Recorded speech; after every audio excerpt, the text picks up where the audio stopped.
Quoi de neuf chez Urban Comics en VF avant la pause estivale? Vous savez, il n'y aura pas de sortie fin juillet et début août. Il faudra attendre la fin août pour le retour des nouveautés en VF.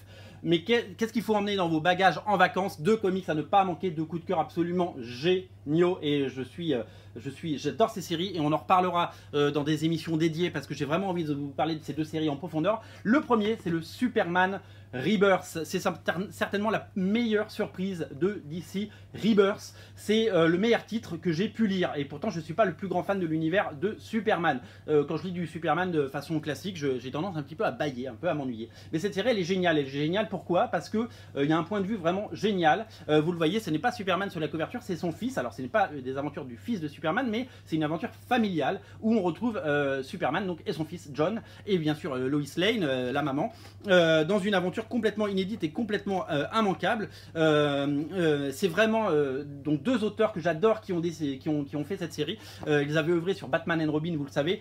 C'est Peter J. Tomasi et Patrick Gleason. On ne les présente plus. Ils ont un talent fou et ils savent dynamiter une série. Et dans cette nouvelle série, donc familiale, où évidemment ils vont chacun se protéger les uns et les autres, on va suivre toute la super famille, on pourrait dire, dans des aventures complètement inédites, avec un point de vue vraiment différent et qui ne sont pas aussi ronflantes que ce qu'on a pu lire dans les New 52. C'était vraiment raté les New 52 chez Superman, on peut le dire. Là, cette série n'a que des qualités, elle est bien dessinée, elle est bien écrite, c'est vraiment que du bonheur. Moi je l'adore et je suis ravi que ça sorte en VF. C'est vraiment une série à découvrir, les auteurs sont de talent. Je crois qu'il y a même George Jiménez qui fera après la série Superson qui fait un épisode. C'est vraiment immanquable, je vous le conseille, c'est vraiment une série à découvrir, à ne pas rater.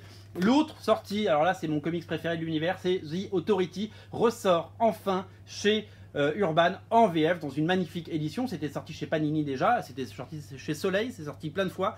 Et on a la première époque d'Authority en intégrale, donc c'est le Warren Ellis au scénario, Brian Hitch au dessin. Ça ne se rate pas, c'est cette équipe, si vous voulez, ça pourrait être des Avengers ou une Justice League avec des personnages que vous allez apprendre à connaître et adorer, dont le Midnighter, Apollo, Jenny Sparks, qui vont régler les vrais problèmes. C'est-à-dire qu'ils vont pas s'occuper du mec qui a volé une banque en bas de chez eux pour faire la justice. Non, non, ils vont s'attaquer aux dictateurs, ils vont s'attaquer aux guerres, ils vont s'attaquer à des extraterrestres, ils vont s'attaquer à Dieu. Ça va être vraiment c'est une série absolument géniale. Ça date du début des années 90, c'est complètement décomplexé, le dessin est génial, le scénario est irrévérencieux, c'est complètement fou. J'adore, vous allez adorer ces personnages. Pour moi, c'est une série complètement cultissime. The Authority de Warren Ellis et Brian Hitch, c'est à emmener dans vos bagages en vacances. Tout ça est disponible sur originalcomics.fr.